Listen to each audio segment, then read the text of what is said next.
Son las 11:41 de la mañana. Estamos en Radio Exitosa. Esto es el 95.5 Exitosa de la FM. Ahora sí, Erika Rado está en el centro del IVA. Erika, cuéntanos qué está pasando.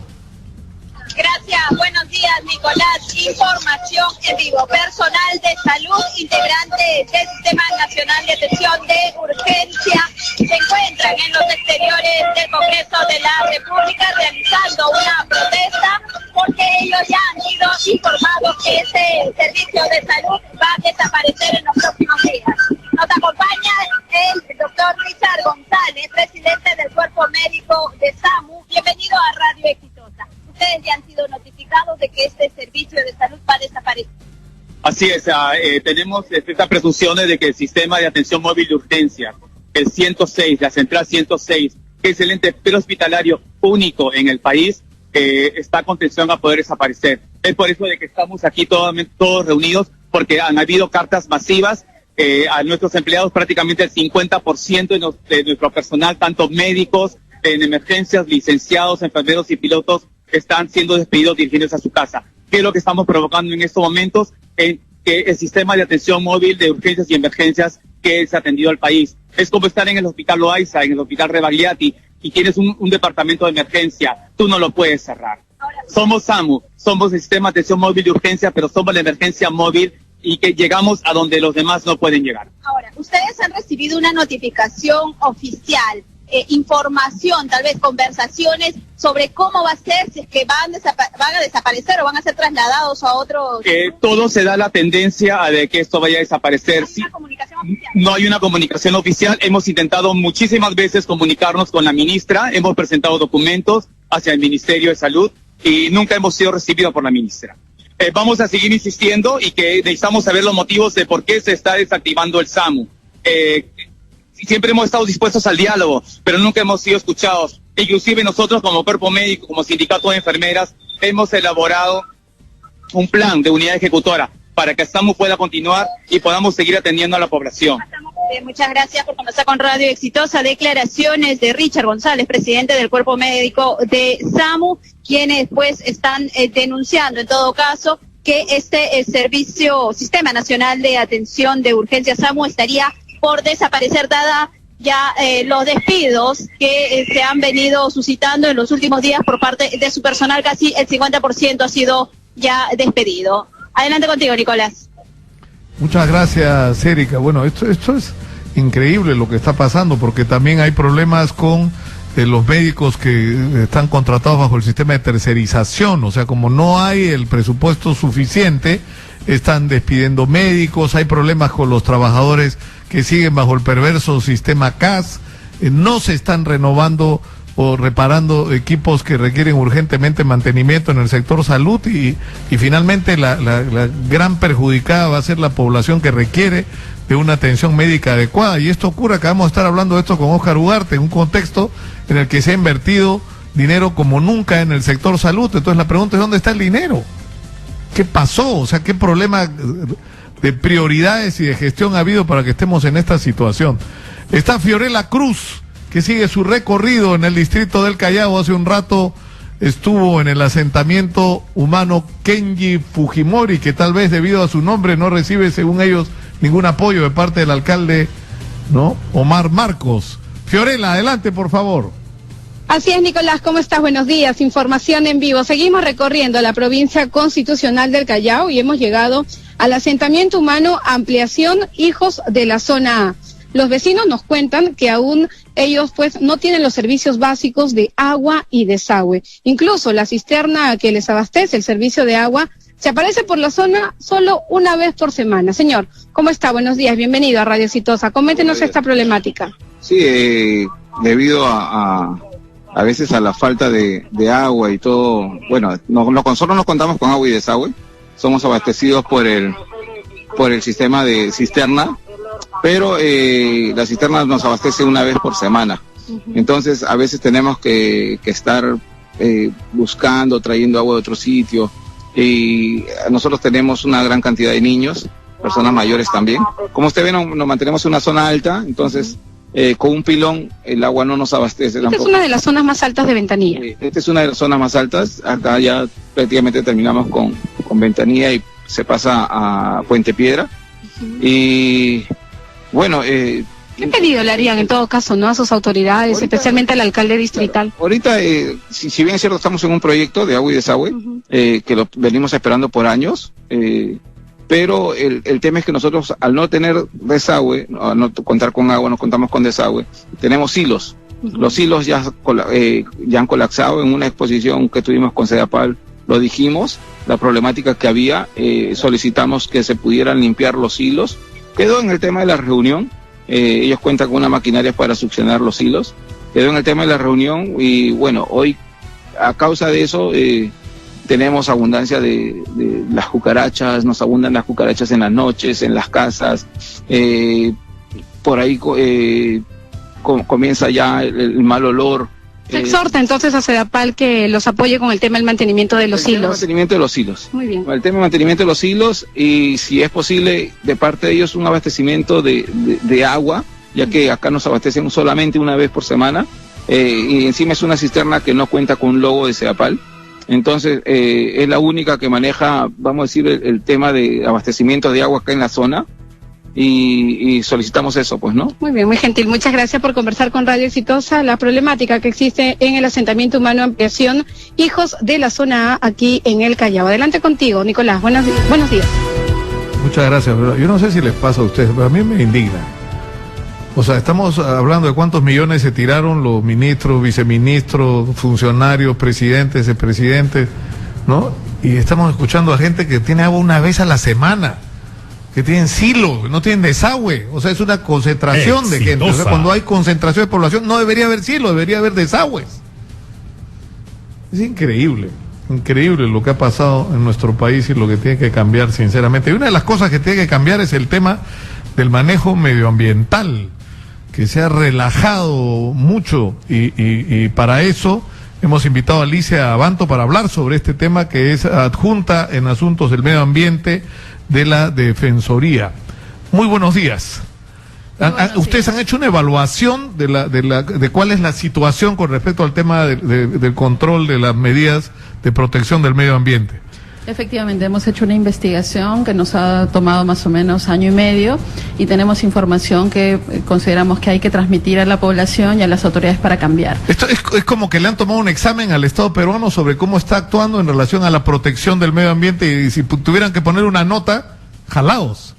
Hemos llegado a pasar con 11 y creo que hay que tomar nota rápidamente de lo que hay que hacer. En primer lugar, hay que recordarle a las personas, a la población, que así como hablamos, por ejemplo, de que se necesita un aeropuerto, se necesita una carretera y además que se necesitan que estas obras estén libres de corrupción y que tengan contratos adecuados, también es necesario que las infraestructuras o las actividades, como un aeropuerto, tengan un estudio de impacto ambiental para minimizar las afectaciones ambientales como el ruido, las afectaciones a la vida de la gente, o ¿no? la contaminación atmosférica, o por ejemplo los impactos sociales que puede tener una carretera. Por ejemplo, en la Interoceánica Sur ha habido un incremento de la trata de personas, un incremento de la minería ilegal y hay impactos sociales que se tienen que tomar en cuenta en la evaluación de los proyectos.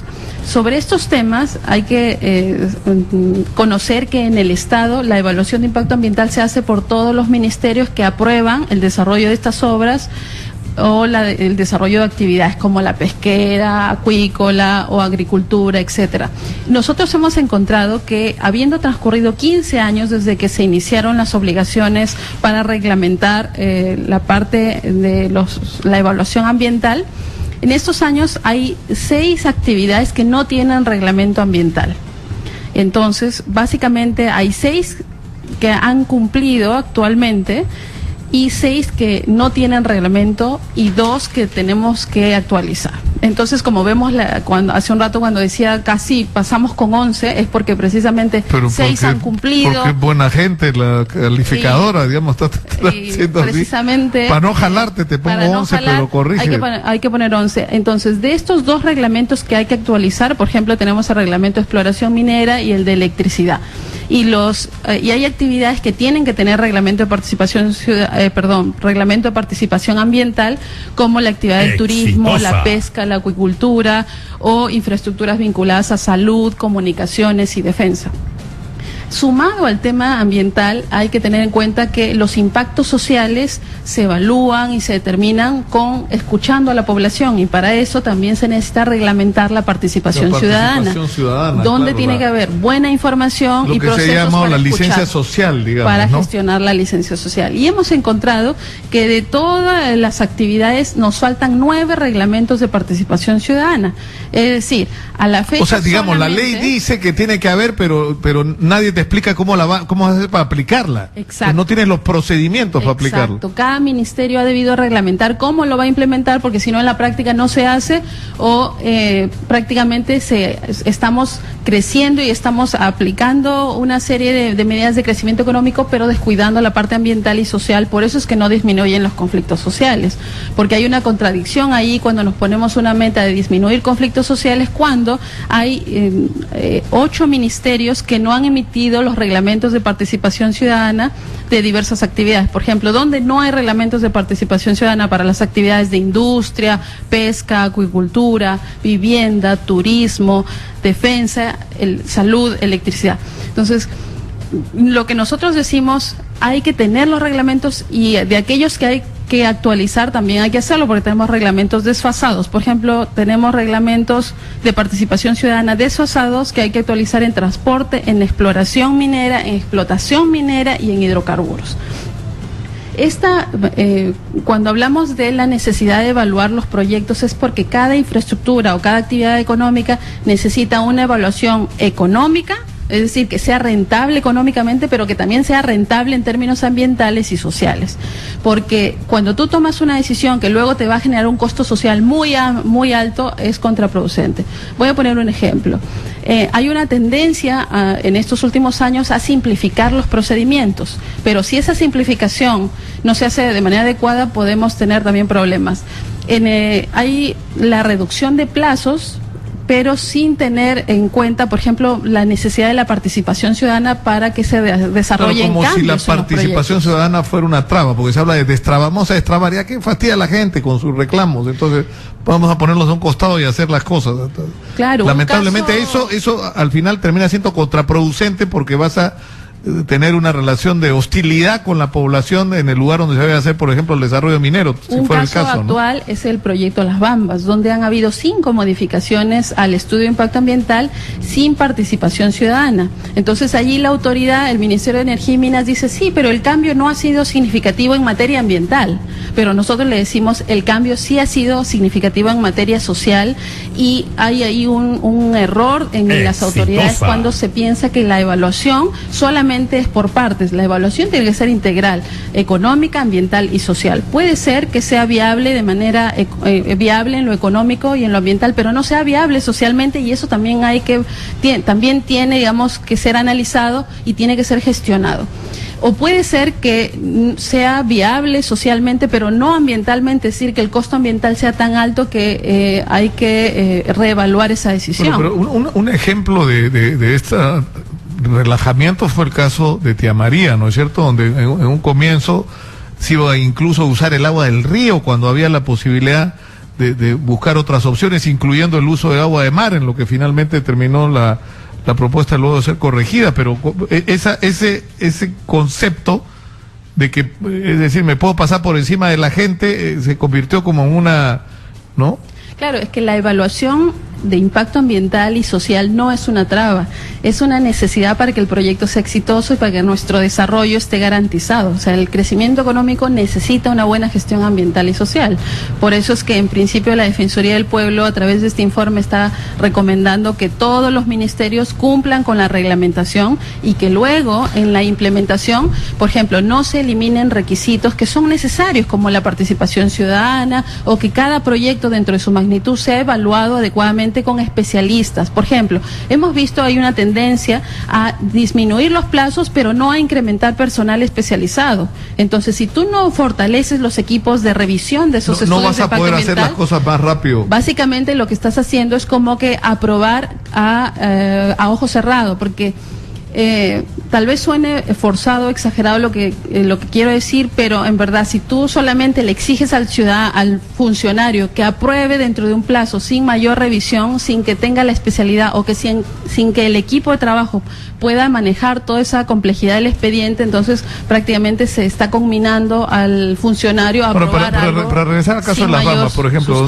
donde hubo un cambio del titular de la concesión, que es una cosa que a mí me parece bien discutible. Tú le entregas una concesión a alguien y ese alguien no agarra después y le pasa la concesión a otro y encima a ese otro, porque acá había una transferencia de propiedad de una empresa suiza a una china, entiendo, Así ¿no es cierto? Y el nuevo concesionario decide hacer cambios.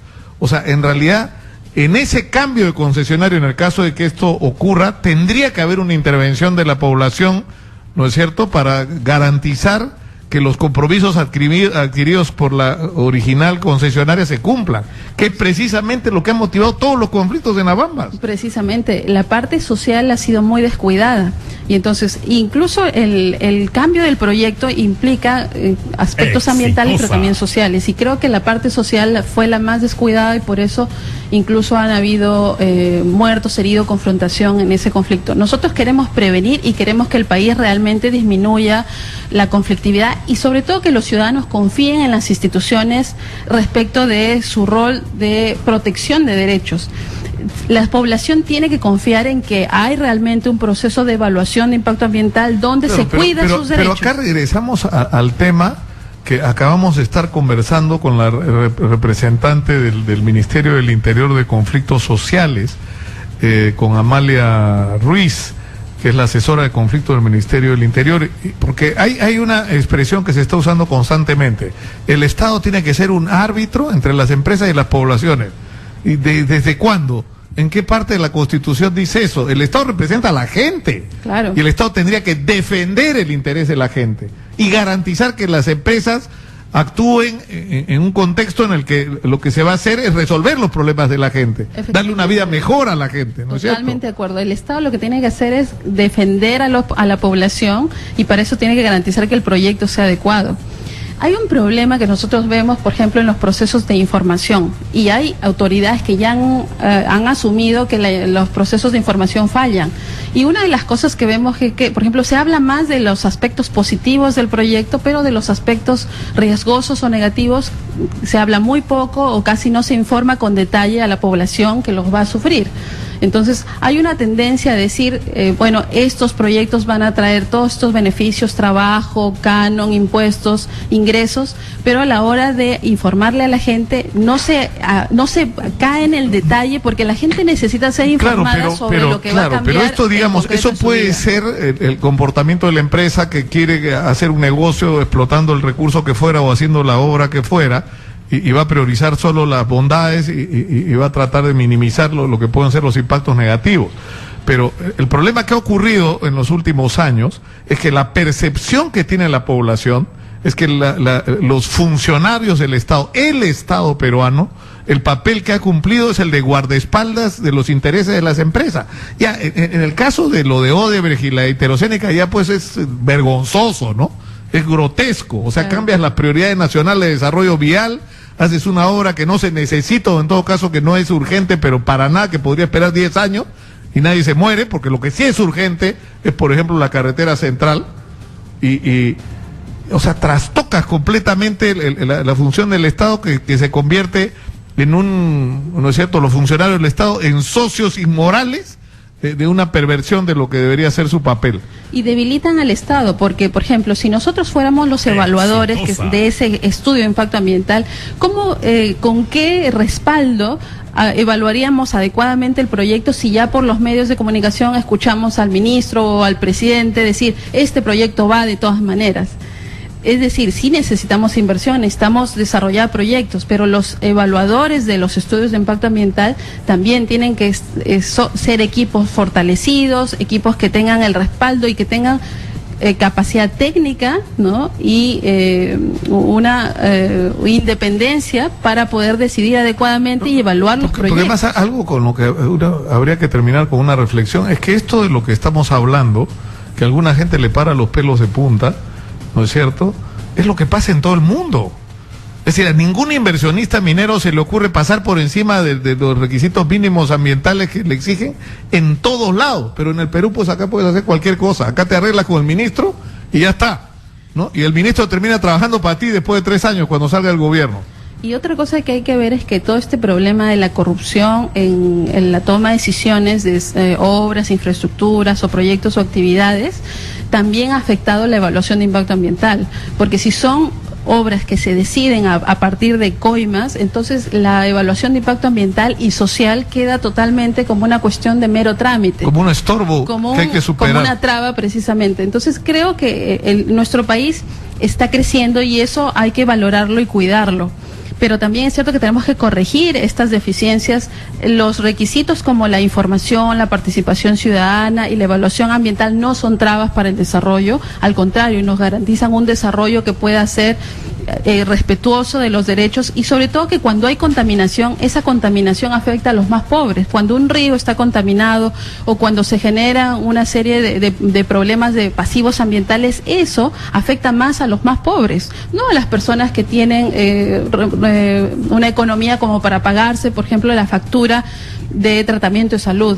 Son los más pobres los que acceden a agua contaminada o no acceden al agua, como tú lo comentabas al principio, porque precisamente todas estas deficiencias, la corrupción, la falta de protección ambiental, siempre afecta a los más pobres y eso es lo que el Estado no debe, o sea, debe frenar, debe evitar y debe proteger a los ciudadanos. No, yo quisiera terminar con esta imagen, ¿no? O sea, yo creo que lo que deberíamos tener es a un Estado que se sienta frente a la empresa y donde le dice, a ver, ¿por qué lo que tú me estás proponiendo va a ser bueno para mi país y para la gente de mi país? Claro. Y para los ciudadanos del lugar donde vas a operar? Y a ver, ¿cómo me garantizas tú que no vas a afectar la calidad del agua de mi gente?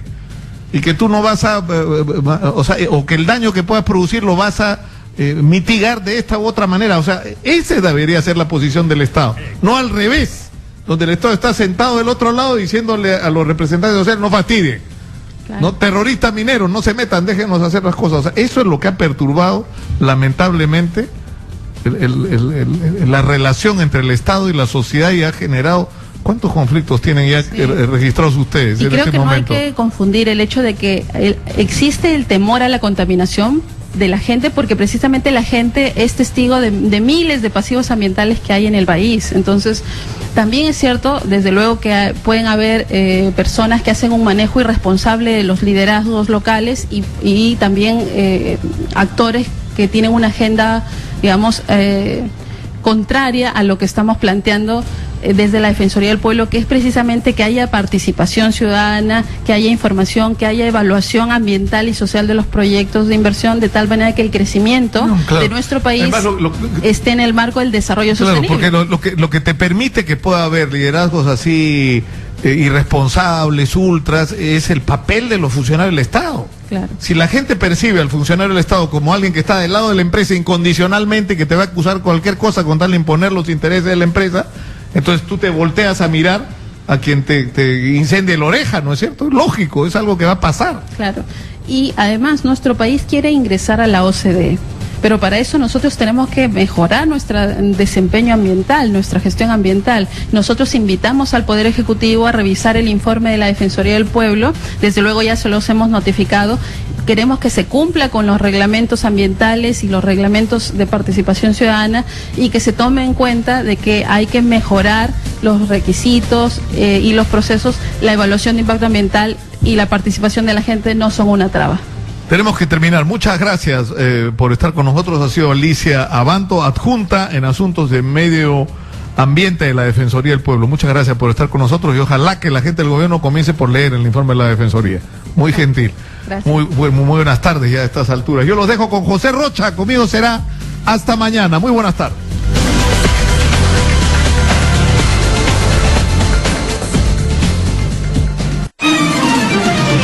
Hemos presentado Nicolás Lúcar en Exitosa. Gracias a Tú Eliges.